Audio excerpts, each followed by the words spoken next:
Hello, everybody. My name is Akhila Takkallapalli, and I, along with my colleagues, Cherry Nhor and Arti Patel, are medical providers at MindPath Care Centers in North Carolina.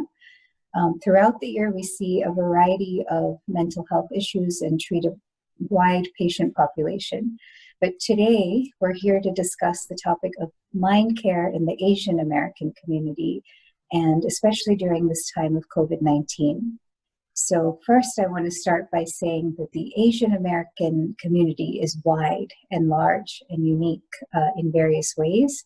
It includes people that come from East Asian, South Asian, Southeast Asian countries, each with various cultural and religious backgrounds. And we're also including first generation, second generation, and onward immigrant populations spanning many decades of life here in the US, each with varied life experiences.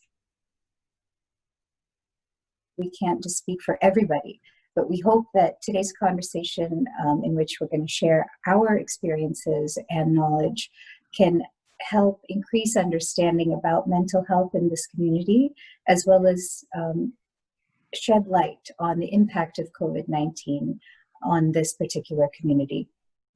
And we also want to be a source of support as well as resource for anyone right now who's struggling with their emotional well-being. So with that, I'd love to open the floor to my colleagues to ask away your questions.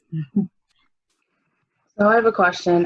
What long-term impact do either of you think COVID-19 has on the Asian community, and how has COVID-19 affected the perception of Asian Americans as a whole group? If you don't mind, I'd like to answer that question. I think that it's hard to ascertain what the long-term effects are. I mean, we do know what the current effects are. Physically, people are putting on the pandemic pounds. There's, with quarantine and lack of physical activity. And we also see the economic impact. I mean, layoffs are widely reported across the country, increasing every day. Most days, really. We also see some psychological impacts. According to the United Nations Population Fund, there's been an increase in intimate partner violence. So we certainly hear a lot about what's going on right now. I think with regards to the Asian American community, I think there are added stressors, in that group, in the population. People, are scared right now, and so people are, some people are viewing Asian Americans as scapegoats for the current situation. I mean, we have to remember that this can happen to anyone, and right now it's happening to the Asian American community. I mean, according to the Chinese affirmative action, there's over 1,700 reported cases of coronavirus discrimination against Asian Americans. In addition, Asian Americans have like an added stressor in that sense. Because of the discrimination, there's going to be long-term effects on health and finances, which can lead to long-term psychological problems. For example, hate crimes against Asian Americans, that can certainly cause some PTSD down the line. And with some people who are less inclined to go to Asian American business now as a result of the discrimination, I mean, Asian Americans may take a longer time to economically recover. So, I mean, those are some of, what I think are the long-term impacts or potential long-term impacts, really. So I just want to open, this discussion out to everyone, of course, as well. What are the other ways that COVID-19 has affected the South Asian community? Sure, if I may answer that or start answering that. To add to what Cherry has already mentioned, certainly financial impacts are something that every community in America is experiencing. But just to point out ways that maybe we haven't thought about, for the immigrant population of South Asia or East Asia or Asia, Southeast Asia, the impact of losing a job at the same time that you're trying to establish permanent residency is quite huge. And, I think what's important to understand there is that this is not a one-day process. Somebody didn't they can just come and then, you know, few months later, they get their green card. It doesn't work that way. They are sacrificing, you know, their family back in their native countries and working very difficult hours and long hours and taking minimal pay, as well as supporting families that they are, raising here on that pay. And then to have that, loss of income is already a stressor. And then on top of that, they're wondering if this will set back their whole immigration process, their green card process. And if it does, how many years? And it's all, thrown up into the air. And so I think there's probably a lot of scope for anxiety and, depression to arise from that impact. Also, for example, there's foreign students, so international students, I should say, who are attending our top universities, all ranges of universities in this country. And so again, to think about what is that impact, it's not just, okay, they just go home and then do online learning. For them, it might be an issue of, well, where do they live now? Because they were depending on campus housing and campuses are shut down. Also, it could mean that they don't have the proper coursework to complete their degree. And so again, it's, a break in a trajectory of their whole life. It's certainly that's the case for anybody impacted economically or educationally, but just, I guess I wanted to bring out the fact that it also is affecting, South Asians and all Asians in this way. One interesting thing to realize, I suppose, is that there's a lot of foreign medical graduate doctors who are now, again, redoing residencies, and a lot of them are in those big cities where we hear about COVID-19 really impacting those populations, and they're on the front line serving patients, and they themselves may be in the process of establishing their immigration residency and things like that. So, I was just thinking personally about how does one serve with so much uncertainty, and so certainly I think we have to, as medical providers, be on the lookout for our fellow colleagues who might be experiencing that type of particular anxiety.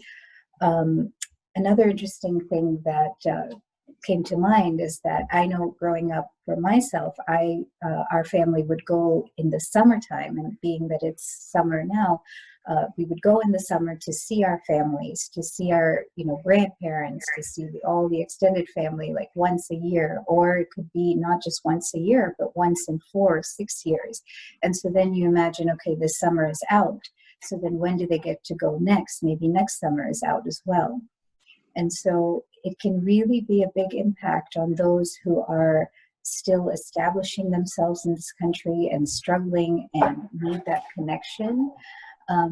And so it can really be, where they kind of lose their little anchor or something that gives them that rejuvenation or hope. And for some people, it's even more immediate. Like it could be that they can't visit their parents, they can't visit their partners, their children, because sometimes a lot of immigrants leave their young babies while they're both working, both mother and father working with grandparents. And so, okay, this year they don't see their children, or next for 2 years. So I think, as Cherry very appropriately pointed out, I don't think we know yet what the long-term impacts are. And so I think that's why this is such a beginning conversation, because we're going to see what the impacts are. But these are some of the ways that, I have heard from my own extended network on ways that it's impacted the South Asian community. So on that note, I know Arti has seen a lot of young adult patients, and so I'd love to ask her, has she noticed a particular impact on the Asian American college age group as they're heading back home and living with their parents again after universities have shut down campuses? Yeah, it's definitely been a big change. I feel like for everybody with school, work, things are back at home and back in our home environment, especially for college students. age 18, 19, they've left the home and they're kind of developing their own sense of lifestyle with friends and college classes. And it is a hard transition to kind of get back into that home with back to the parents, back to the rules, right? Curfews and stuff like that.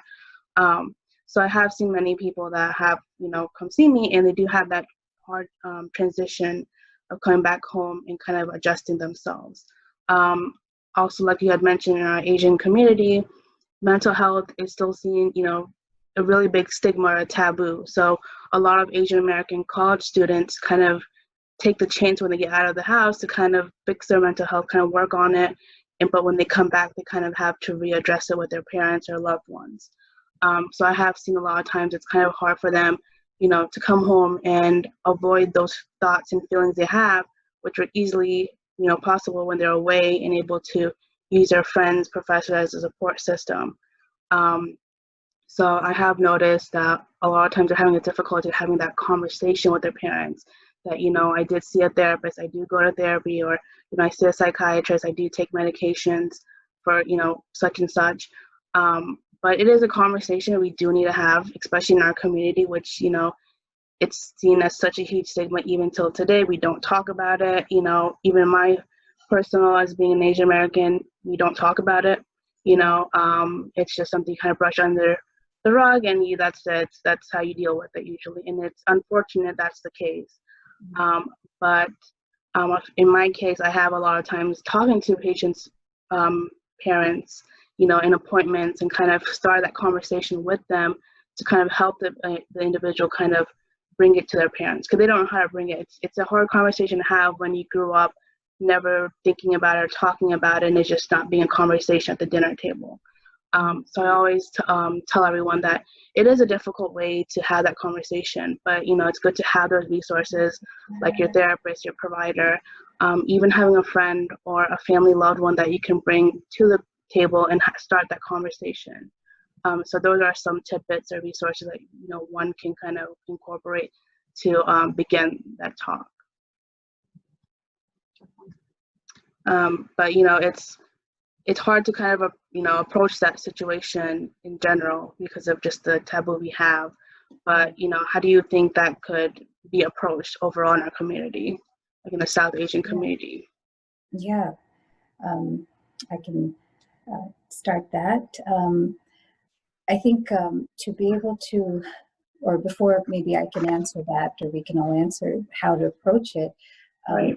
I think it's important to maybe mention why is it that way a little bit, because that'll give us insight into whether it's providers or whether it's family members. How do we, create that understanding between family members? So one of the reasons, or at least I know in the South Asian community, and from my experiences, psychiatry and psychotherapy haven't been specialties that this community has widely utilized. And there's, I think one of the big reasons is culturally, at least in the Vedic or Hindu culture, there is this idea of, this permanent spirit or soul that is all-knowing, and there's also a strong kind of emphasis of the divine influence, and the realm of physical things like emotions and feelings and thoughts even are actually considered very transient and not real. And so there's almost this idea that if you harp on those things, or if you give too much attention to those things, it's almost like a sign of weakness. And so I think that's inhibited a lot of people from expressing what they feel or what they're thinking very freely. And then you take this added stressful time and just the stressful experience of, I think, being a community that has cultural beliefs that may be different than the popular American culture at large. Sometimes I think all that stress adds to kind of that hiding of all of that, or not knowing how to break that cultural environment that's created in the families.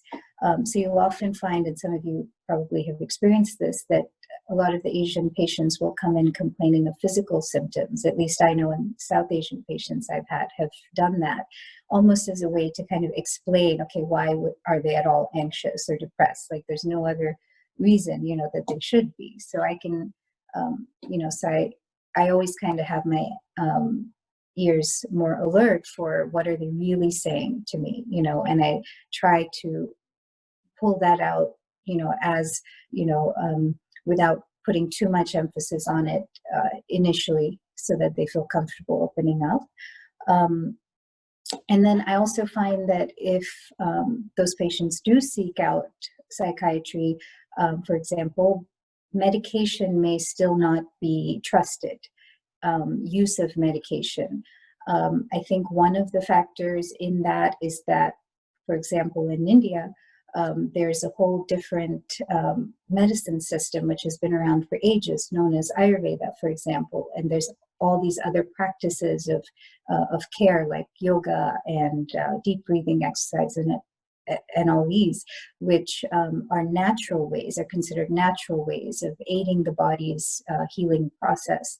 And so it's different, I think, for patients who've grown up in that culture to accept putting something chemical into your body. And then again, especially for mental health, there's that kind of, I think, thought process for some patients. And then another thing is that,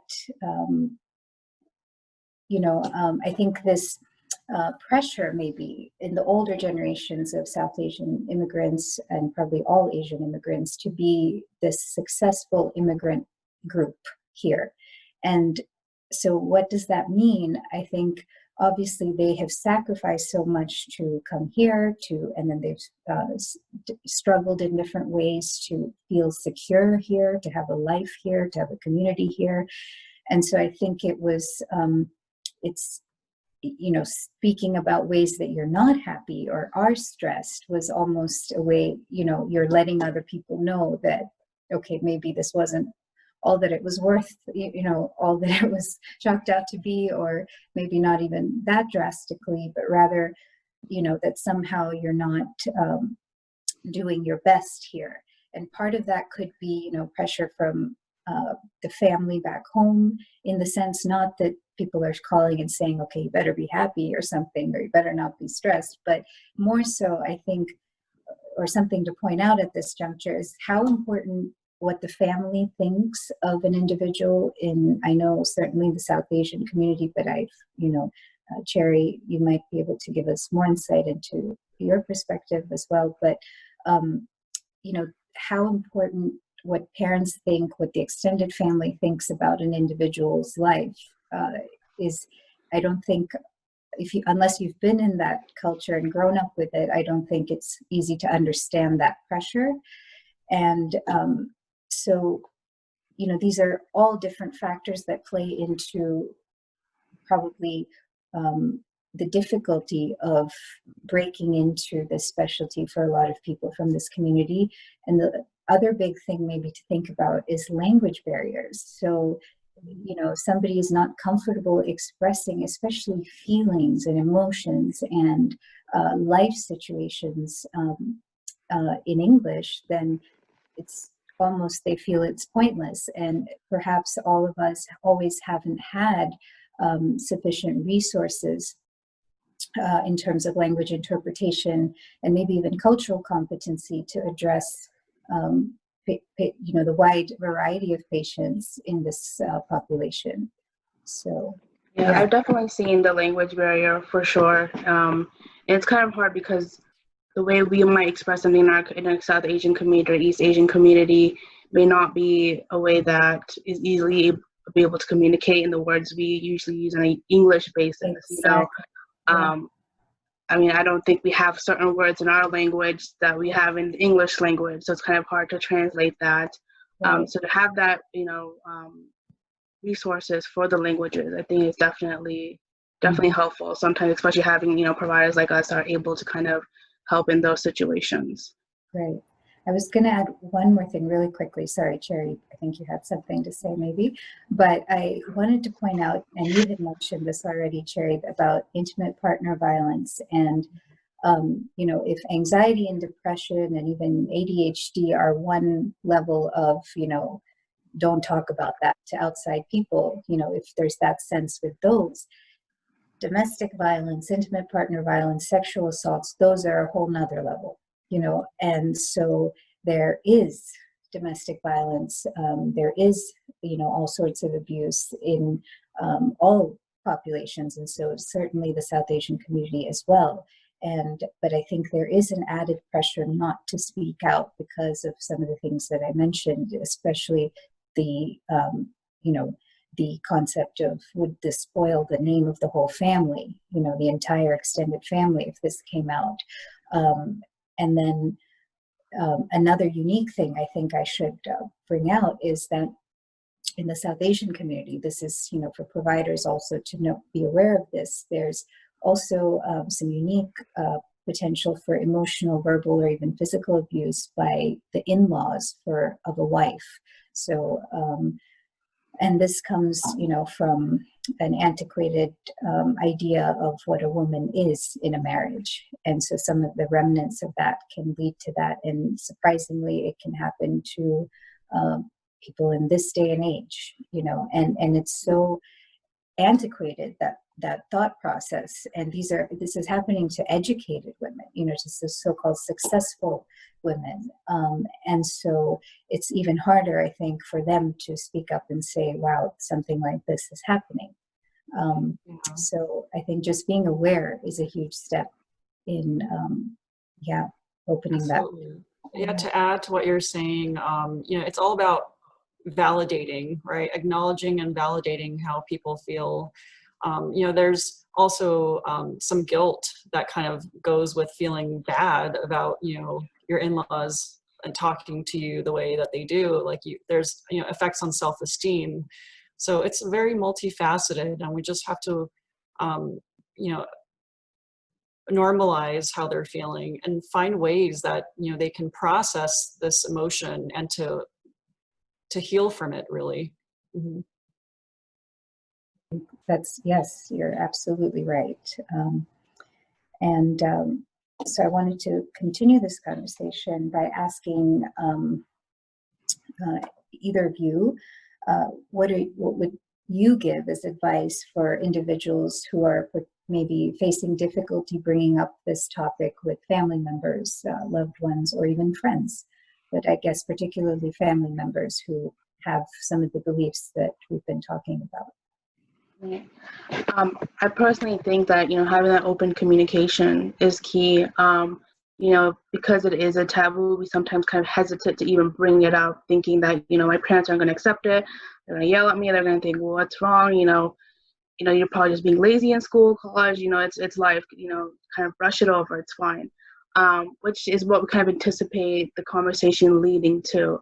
But sometimes I think we have to kind of step back a little bit and think, especially like with the students, young adults, teens in that category at least, is when you bring it up to your parents, you kind of have to remember that they grew up in a different generation than what we are now. You know, back at home in, you know, South Asia, East Asia, it wasn't a relative topic that we talked about. We know that. But, you know, greatly in this country, it is a topic we are able to bring up, and we have the resources, you know, like providers, therapists, psychiatrists, and all that stuff, that it is an open topic here in this country. And sometimes we forget that our parents or relatives or loved ones didn't have that access as we do here. So just slowly bringing it up, you know, it doesn't have to be a full-blown conversation the first day and just take everything out, you know. It could just be a slow thing, you know, I feel upset about this because, you know, and then kind of give your parents, your loved ones, friends, a chance to kind of reflect on it. And it's a slow process, you know, you have to take time with it. It's not going to be a, you know, change overnight or something like that. You got to give them time to understand and process it, because unfortunately it's not a thing our loved ones are sometimes, you know, used to, or they're not familiar with it. So just having that open conversation and just kind of slowly integrating it, you know, maybe every time you come home as a college student, or every time you meet your parents or loved ones maybe slowly bring it up and, going there. And as I mentioned before, taking advantage of the resources we have here with therapists, providers, even having friends or other family members that are familiar with it, bring them into the conversation. And that can kind of help in that sense. I wanted to add something to that. It's amazing to me, I think, how the impact on, certainly on the whole family of, especially those who are first or second generation immigrants, we're closer to that move, right, from the other continents. The psychological impact of moving from everything of all your support system, of the language of, everything, who you were, and you've moved away from that and come into a new community, granted that there's, beautiful experiences and you build a whole new life here. But I think the impact of what you've moved away from, and that, distance from it at times, or just the different things that you are, bringing together as you live in this new place. It's interesting to me how often that's never, it's so downplayed, even if one is not having anxiety or depression from it or such things, just the impact of that emotionally, how much it's just kind of, all we talk about is just all the things that happen after, but why isn't this a big deal? Why isn't this a huge deal that you've left, such a cultural, ocean behind? It's something, it's adjustment, definitely an adjustment. Adjustment, exactly. And then extending that to the children, like what you were saying, Arti, that I think it's both. The parents don't always fully, maybe aren't able to appreciate fully the kind of dual identities almost sometimes some patients, Right. Young people face living here, and then also keeping up the traditions and the cultural values that they're, raised with. And then also children may not understand how difficult and different it is for the parents to, how much they've adjusted. Like, yeah, adjustment is a good word. And Right. so, yeah, I think the more the parents also talk about it and are honest about their own life journeys in this, it will help children be honest. And yeah, as you said, I guess there's no better way to do it than to just start speaking. Right. You got to start somewhere, right? Yeah. But I kind of want to ask you about, like, what can you say from your experience from the Asian American community and that moved here at a young age? As like, how have you coped with that as well as a medical provider? I know I've been talking about this, but I'll just finish by saying that, we talked about why psychiatry and psychotherapy may be a stigmatized idea for a lot of the Asian community, but I know that in the South Asian culture, there's been centuries, ages of practices designed just for this very thing, which is mind care.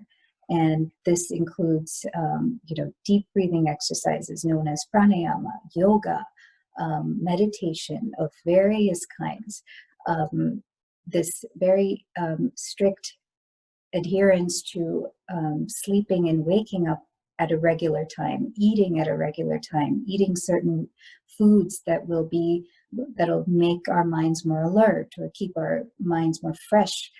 So there's great wisdom in, Asian countries about this very topic. I think perhaps part of it is when we've come here to America, and also just with time, some of those practices have fallen away, and so that has, impacted us. But so I would encourage everybody, not just the Asian community, to, use that knowledge and that wisdom and to seek out that wisdom to, bolster and to grow their own mental health. But at the same time, I would love to, add that, coming to a psychiatrist or seeing a therapist is no different than going to, a cardiologist, a nephrologist, an endocrinologist. I often tell my own family this: if somebody has a long time infection or it's bad enough, do we just continue saying, well, you know what, if we just give it in due time, it'll go away, it'll fix itself? No, because we understand that there are negative consequences on that person's life in that interim. Yes, that infection may heal itself. Yes, depression or anxiety in some cases might, resolve on its own, but what is the impact that it has on that person's life, the whole life trajectory even? And so when there are, symptoms that are affecting your functioning, that are affecting your quality of life, that are affecting your ability to make decisions, you're affecting your relationships, then why not seek help? And I know that personally, and I'm sure a lot of you do this out there, is try to treat my patients as holistically as I can, because I see mind care as part of the overall well-being, and so even if they're trying to improve their hemoglobin A1C, even if they're trying to improve their heart health, mind care is very much a part of all of that. In fact, I think our research is probably just a little bit lagging on how connected that is. How much stress, how much our mood, how much our emotional well-being impacts our body and our, life expectancy even, is, I think, yet to be proven. But I think we are seeing it clinically. And we as mental health providers, I think, should be the advocates for that. And I know you all are, and I hope that I hope that we continue to grow in that direction where we have mutual understanding of, ancient wisdom, current, research, and utilize all of it for everybody's well-being.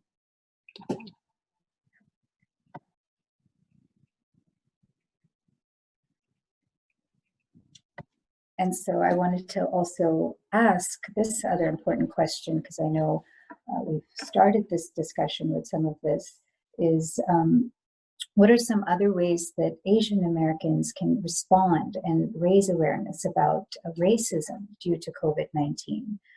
And I'd love to hear more about that and any other thoughts that either of you have.